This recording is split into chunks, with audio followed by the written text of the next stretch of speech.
Berlatar tahun 1954, kisah ini menceritakan seorang agen Marsekal Amerika Serikat bernama Edward Teddy Daniels yang sedang berada di atas kapal feri menuju sebuah pulau bernama Shutter Island. Perjalanan mereka disertai cuaca buruk, yang menyebabkan Edward yang tidak menyukai perairan mengalami mabuk laut cukup parah. Ia kemudian berjalan ke arah dek kapal dan bertemu dengan rekan kerja baru bernama Chuck Owl untuk melakukan investigasi kasus di pulau tersebut. You okay, boss? Yeah, fine. I just can't stomach the water. So you're my new partner. That's right. Pertemuan pertama ini membuat mereka berusaha untuk saling mengenal, sehingga Chuck bertanya tentang kehidupan Edward. Edward menceritakan bahwa ia pernah menikah namun istrinya meninggal akibat kebakaran apartemen ketika ia sedang pergi bekerja. Cerita tersebut membuat Chuck berempati padanya, dan ia juga menawarkan rokok karena melihat Edward yang terus mencari rokok di saku jaketnya. Kemudian, kapten kapal melewati mereka. Chuck bertanya padanya tentang pulau yang sedang mereka tuju. Kapten mengatakan bahwa di pulau itu terdapat rumah sakit jiwa khusus tahanan, yaitu Rumah Sakit Ashcliffe, dan di sekeliling pulau terdapat batu karang, dan hanya ada satu dermaga. Sehingga, akses keluar masuk pulau hanyalah dermaga yang dijaga ketat oleh petugas keamanan pulau tersebut. What about you? You got a girl? Married? I was. She died. There was a fire at the apartment building while I was at work. 4 people died. It was a smoke that got her, not the fire, so that's important. Sorry, boss. The other side of the island is Rock Bluffs, all the way down to the edge of the water. The dock, it's the only way on, or off. We'll be casting off as soon as you two are ashore. I'd appreciate it if you'd hurry up about it. Why? Storm's coming. Setelah mereka sampai di dermaga dan kapal meninggalkan pulau itu, wakil kepala staf keamanan bernama McPherson datang memperkenalkan diri untuk mengawal mereka menuju rumah sakit jiwa itu. Semua staf terlihat tegang selama perjalanan, karena tempat yang mereka tuju tidak hanya rumah sakit jiwa biasa tetapi rumah sakit jiwa untuk para tahanan yang telah melakukan pembunuhan-pembunuhan keji. McPherson menjelaskan pada mereka aturan tempat itu. Bangunan A di sebelah kanan adalah bangsal pria dan bangunan B di sebelah kiri adalah bangsal wanita. Sedangkan, bangunan C di tebing yang merupakan bekas benteng peperangan menjadi tempat pasien paling berbahaya dan mereka dilarang masuk ke sana tanpa izin. Selain itu, McPherson menyampaikan bahwa Edward dan Chuck juga harus menyerahkan senjata yang mereka bawa. Pada awalnya Edward keberatan, namun karena itu syarat mutlak untuk masuk, akhirnya ia dan Chuck menyerahkan senjata mereka masing-masing pada petugas dan mereka diizinkan untuk masuk. You're hereby required to surrender your firearms. Mr. McPherson, we are duly appointed federal marshals. We are required to carry our firearms with us at all times. Executive Order 319 of the Federal Code of Penitentiary states that when inside a penitentiary, the officers of that institution have final authority. Gentlemen, you will not get through this gate with your firearms.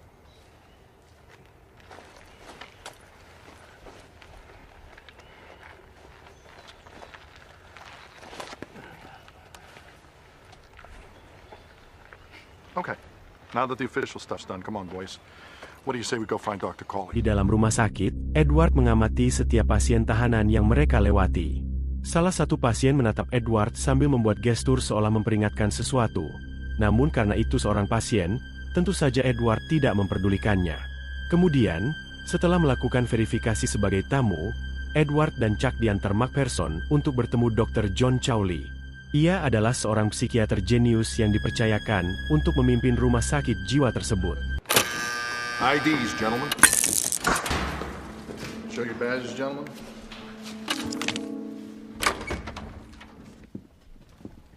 Marshal Daniels? Doctor. Marshal Orr. Di dalam ruangan Dr. John, terdapat lukisan-lukisan yang memperlihatkan penyiksaan dan pembedahan otak sebagai metode penanganan orang dengan gangguan jiwa di masa lalu.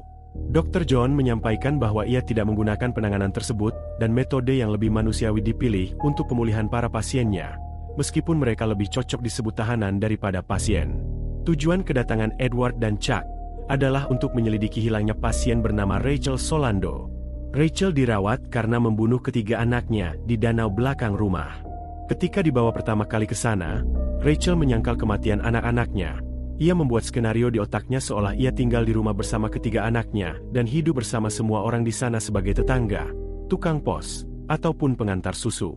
Mendengar kasus ini, Edward mengalami kilas balik peristiwa yang membuatnya trauma di masa lalu dan menyebabkan ia mengalami sakit kepala yang hebat. Dr. John memberinya obat dan ia membaik. Namun karena kasus ini tidak meninggalkan jejak apapun, mereka harus melakukan investigasi lebih lanjut. Rachel? Sue believes the children are alive. She also believes this place is her home in the Berkshires. Hey, you're kidding me. She never once in 2 years acknowledged that she's in an institution she believes are all deliverymen, milkmen, postal workers. What's more disturbing is we don't know how she got out of her room. Sebelum Rachel menghilang, ia diantar oleh seorang perawat ke dalam selnya. Berdasarkan pernyataan tersebut, mereka mencoba untuk menggeledah sel itu. Mereka menemukan 2 pasang sepatu yang mana berarti ia pergi tanpa alas kaki. Selain itu, Edward menemukan sebuah catatan kecil di sudut lantai yang oleh Dr. John dipastikan ditulis oleh Rachel. Sayangnya, catatan tersebut tidak diketahui artinya dan tidak memberikan petunjuk apapun bagi mereka. She left here barefoot? Come on, Doc, she couldn't get 10 yards in that terrain.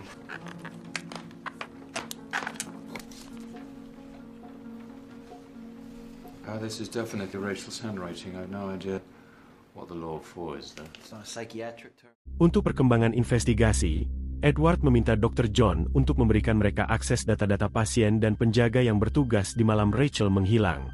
Dr. John menolak permintaan itu dan ia berjanji akan mengerahkan anak buahnya dalam melakukan pencarian bersama mereka sebagai gantinya. Edward dan Chuck ikut dalam pencarian bersama McPherson dan timnya. Sebuah gedung mercusuar menarik perhatian Edward. Ia bertanya pada McPherson tentang gedung itu, namun McPherson menjawab seadanya berusaha menghindari penjelasan lebih lanjut. Pulang dari sana, Edward dan Chuck menginterogasi para perawat yang berjaga di malam hilangnya Rachel. Menurut para perawat tidak ada yang mencurigakan dari Rachel sebelum ia menghilang. Ia juga terlihat biasa di sesi terapi dengan Dr. Sheehan sebelum akhirnya diantar ke sel. Namun, yang justru mencurigakan bagi Edward adalah Dr. Sheehan yang diizinkan mengambil cuti di tengah kasus ini. Dr. John juga bersikap aneh seolah menyembunyikan sesuatu sehingga Edward meminta Dr. John menghubungi Dr. Sheehan. Mereka menghubunginya, namun tidak tersambung karena badai yang melanda pulau itu. Miss Solander was put in her room for lights out. Does anyone here know what she did before that? She was in a group therapy session. Huh. So you were there. Was there a doctor present? Yes, Dr. Sheehan led the discussion. We're going to need to speak with Dr. Sheehan. I'm afraid that won't be possible. He left on the ferry this morning. You're in a state of lockdown. A dangerous patient has escaped, and you let her primary doctor leave on vacation? Of course, he's a doctor. Merasa tidak puas dengan perkembangan investigasinya, Edward ingin berbincang lagi dengan Dr. John. Memenuhi permintaan itu, Dr. John mengundang Edward dan Chuck ke tempat tinggalnya. Selain mereka, ada juga tamu lain bernama Dr. Jeremiah. Ia merupakan psikiater yang juga jenius. Dalam perbincangan dengan Edward, ia dapat mengetahui bahwa Edward memiliki kecerdasan dan kemampuan pertahanan diri yang sangat baik. Ia juga sedikit memprovokasi Edward dengan melabeli orang yang berprofesi marsekal sebagai orang berwatak keras dan emosional. Sebelum menjadi marsekal, Edward adalah seorang tentara yang ditugaskan untuk berperang melawan Nazi. Karenanya, ia mengetahui jika Dr. Jeremiah seorang kebangsaan Jerman dan balas memprovokasinya dalam bahasa Jerman. Melihat usaha yang ia lakukan untuk kasus itu tidak ada kemajuan, ia memaksa untuk diberi akses data pribadi pasien maupun perawat tempat itu. Namun, ditolak oleh Dr. Jeremiah maupun Dr. John, sehingga ia mengancam akan pergi besok pagi dengan ferry dan melaporkan kasus itu pada FBI. Now listen, we're going to need those files on Sheehan and the rest of the staff as well. No personnel files will be released to you, idiot. We're going to need those files. Out of the question. Bullshit out of the question! Bullshit! Who the hell is in charge here anyway, huh? This investigation is over. We're going to file our reports and we're going to hand it over to Hoover's boys. Hoover's boys, that's right. We're taking the ferry back in the morning. Come on, Chuck.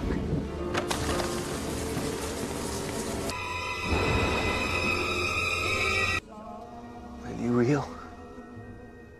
No. She's still here.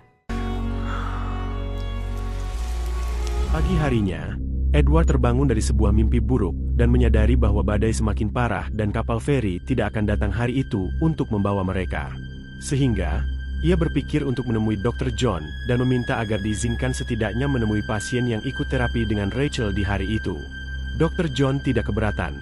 Kemudian Edward dan Chuck menemui para pasien itu satu persatu. Next up is Peter Breen, assaulted his father's nurse with... We need to ask you some questions, okay? Do you know a patient named Andrew Latus? Do you? No! No. Patient named Andrew Latus. Meski kesulitan menginterogasi pasien gangguan jiwa, Edward akhirnya bertemu pasien terakhir bernama Nyonya Cairns yang tampak lebih normal daripada yang lain. Ia diam-diam menuliskan sesuatu di buku catatan Edward. Sikapnya juga mengisyaratkan pada Edward bahwa ada sesuatu yang disembunyikan di rumah sakit tersebut. Setelah selesai menginterogasi semua pasien, Chuck bertanya pada Edward tentang siapa Andrew Latus dan mengapa ia menanyakannya pada semua pasien. Percaya dengan rekannya, Edward menjelaskan bahwa Andrew Latus adalah alasan ia melibatkan diri pada kasus hilangnya Rachel. Andrew lah yang menjadi penyebab terbakarnya apartemen yang merenggut nyawa istrinya, dan informasi terakhir keberadaannya adalah pasien rumah sakit Ashcliffe. Sama seperti Rachel Solando, pasien tersebut juga menghilang bahkan data-data tentangnya tidak dapat ditemukan. Edward curiga bahwa pihak rumah sakit melakukan eksperimen berbahaya, hingga mereka menyembunyikan kebenaran kasus hilangnya para pasien. This is Andrew Latus. You asked every one of those patients back there about him. Who is he? Andrew Latus. He was the maintenance man in the apartment building where my wife and I lived. That caused the fire that killed my wife. Oleh karena itu, Edward berasumsi bahwa Andrew dan Rachel telah meninggal dan dikubur di pemakaman pulau itu. Edward pun pergi ke pemakaman tersebut, dan Chuck menemaninya. Chuck bertanya padanya tentang apa yang dituliskan oleh Nyonya Cairns di catatannya. Edward memperlihatkan peringatan untuk kabur dari sana yang dituliskan oleh Nyonya Cairns. Sesampai di makam dan tidak menemukan bukti apapun, badai semakin kencang dan mereka mencari tempat untuk berlindung. Di sana, Edward menceritakan trauma masa lalunya saat berperang melawan Nazi. Ia melihat banyaknya nyawa tidak bersalah yang mereka bunuh. Dari pengalaman itu, ia berpikir rumah sakit itu juga melakukan hal yang sama melalui eksperimen tidak bermoral. Edward berniat untuk mencari bukti dan mengungkapkan kejahatan tempat itu. Namun, Chuck tidak setuju karena itu justru membahayakan diri mereka. Saat mereka bersiteru, McPherson menjemput mereka untuk bertemu Dr. John. So if Latus is here. I'm not here to kill Latus. When we got through the gates at Dark Owl, the commandant tried to kill himself before we got there, but when I went outside, I saw all the bodies on the ground.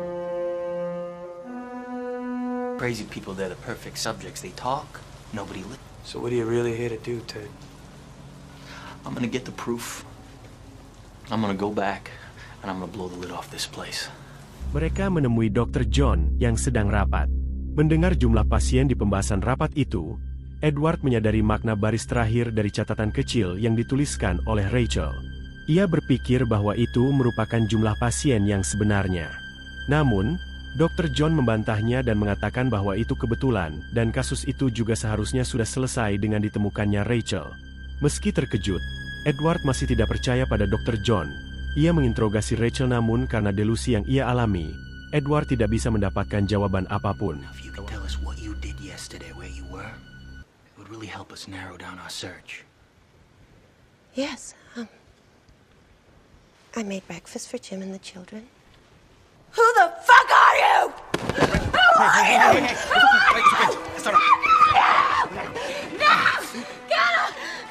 Edward mengalami sakit kepala setelah bertemu Rachel.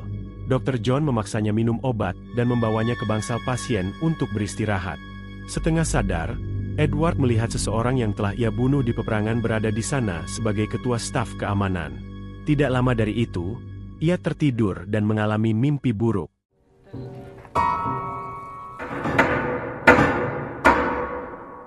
You should have saved me. Latus. Yeah, a little something for later. The clock's ticking, my friend. Give me a hand here.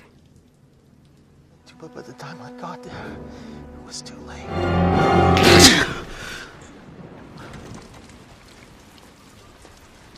Latus isn't dead. Pagi harinya, Edward bangun dan melihat situasi rumah sakit kacau karena badai tadi malam. Ini menjadi kesempatan bagi mereka menyelinap ke bangsal C. Di bangsal C, seorang pasien mengancam mereka untuk bermain kejar-kejaran. Permainan ini membuat Edward terpisah dari Chuck.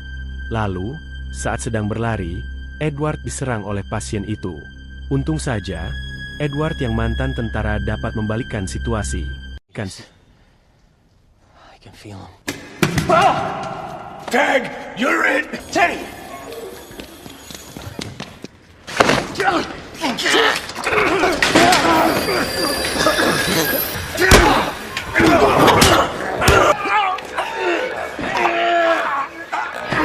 Hampir saja membunuh pasien itu jika Chuck tidak segera datang. Pasien itu pingsan dan dibawa oleh Chuck bersama petugas. Sedangkan, Edward melihat lebih dalam ke sel-sel bangsal C karena berpikir kemungkinan Andrew ada di sana. Saat sedang mencari, ia menemukan rekan kerjanya, George Noyes. George memberitahu bahwa Andrew tidak ada di sana dan telah dipindahkan ke mercusuar tempat para dokter akan melakukan lobotomi pada George. Cara satu-satunya menyelamatkannya adalah dengan melupakan istrinya dan Andrew. Your face. They say I'm theirs now. Who did this to you, George? You did. I'm gonna find a way to fix this, you understand me? I'll never get up, though. This is a game. All of this is for you. You want to uncover the truth? You gotta let it go. I can't. You have to let it go! I can't! I can't! And you'll never leave this island. He's not in this ward. The lighthouse. Chuck menghampiri Edward. Ia memberitahu bahwa pihak rumah sakit sedang mencari petugas yang telah memukul pasien dan karenanya mereka harus kabur dari tempat itu. Chuck berpikir Edward akan membawa mereka kembali ke rumah sakit untuk kabur membawa bukti adanya pasien ke-67. Tetapi Edward justru membawa mereka ke mercusuar. Sehingga, mereka memutuskan untuk berpisah. Karena tersesat, Edward terpaksa kembali untuk menemukan jalan lain. Saat kembali, Chuck tidak ada di sana. Namun Edward melihat sesuatu di bawah tebing. Ia berpikir itu adalah jasad Chuck yang kaku di atas bebatuan. Untuk itu, Edward menuruni tebing untuk mengonfirmasi jasad tersebut sekaligus mengambil barang bukti yang dikatakan oleh Chuck. Anehnya, saat ada di bawah Chuck tidak ditemukan dimanapun seolah ia menghilang secara misterius. I'm going on alone. Damn it.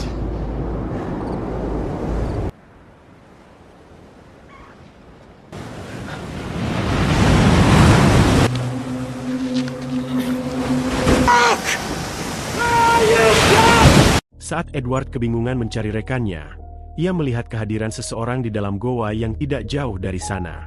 Seorang perempuan misterius bersembunyi di dalam goa. Perempuan itu mengatakan bahwa ia adalah Rachel Solando yang asli.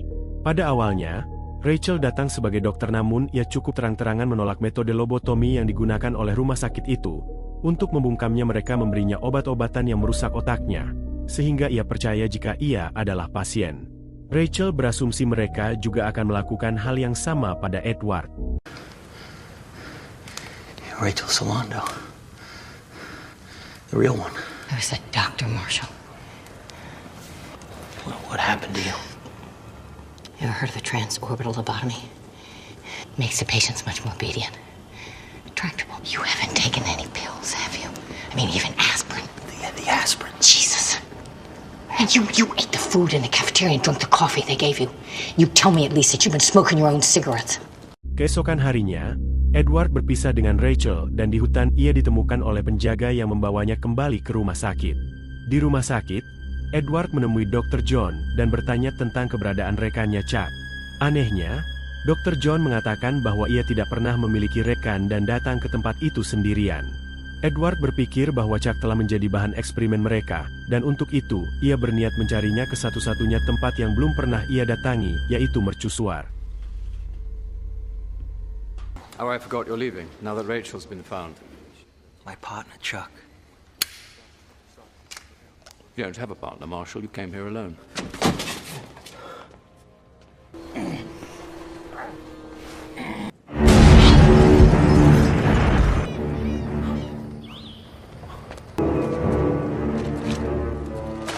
Berhasil Daniel menyelinap ke mercusuar dengan membuat penjaga mercusuar pingsan.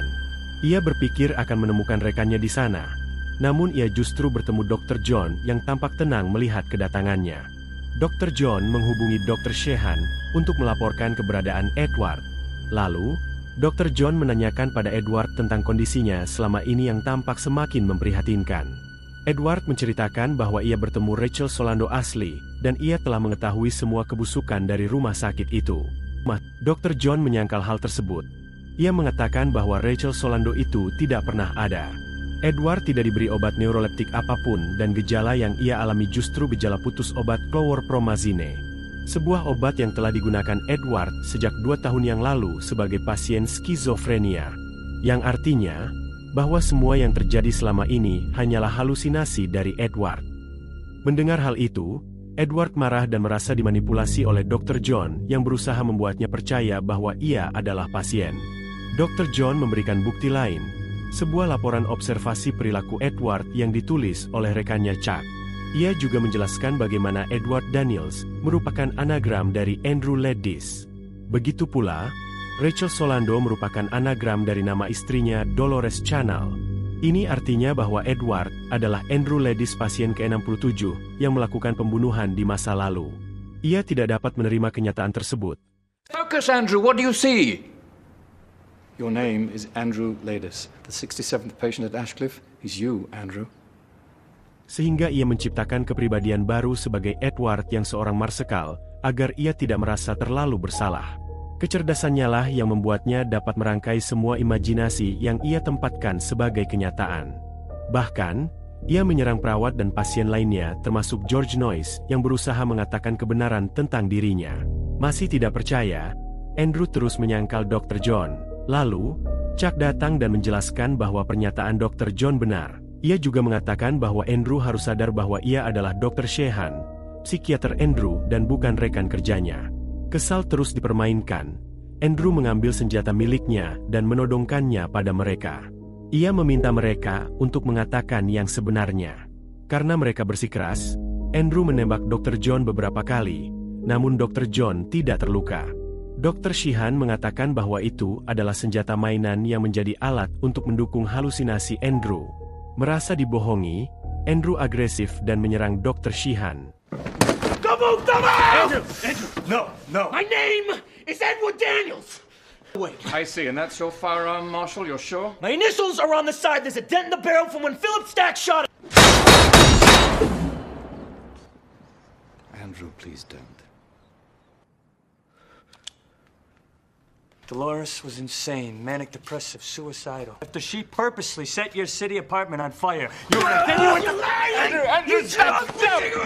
Untuk menghentikannya, Dr. John memperlihatkan foto mayat anak-anaknya yang dibunuh oleh istrinya.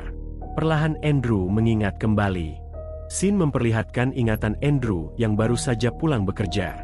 Ia mencari istrinya dan menemukannya sedang bersantai menikmati pemandangan danau di belakang rumah mereka. Ia memanggilnya dan ia datang dengan kondisi basah seolah baru saja keluar dari danau. Hal itu membuat Andrew merasa aneh terlebih ketiga anaknya tidak terlihat dimanapun. Lalu, ia sadar bahwa anak-anaknya telah dibunuh oleh ibu mereka di danau. Ia menangisi kepergian anaknya dan merasa bersalah karena tidak bisa melindungi mereka. Merasa kesal pada istrinya, Andrew menembaknya hingga meninggal. Namun, kejadian itu membawa luka yang dalam di hati Andrew. Oh my God! Come on! Please, God, no!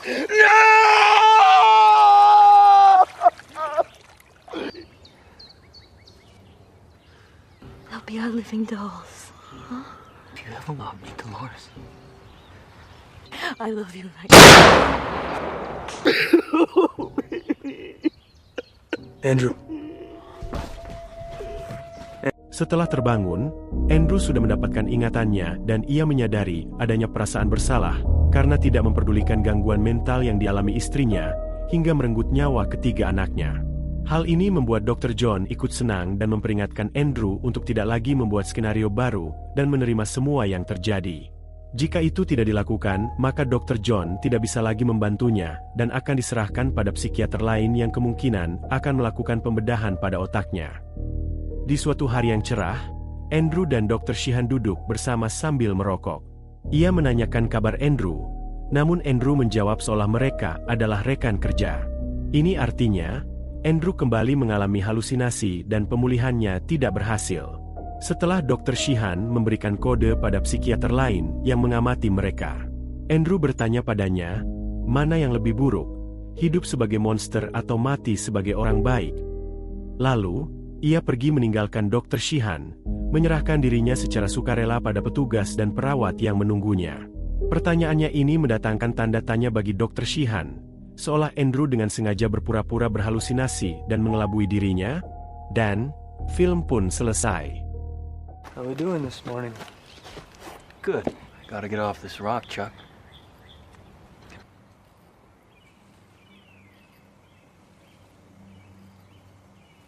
You know, this place makes me wonder. Yeah, what's that, boss? Which would be worse? To live as a monster? Or to die as a good man? Teddy?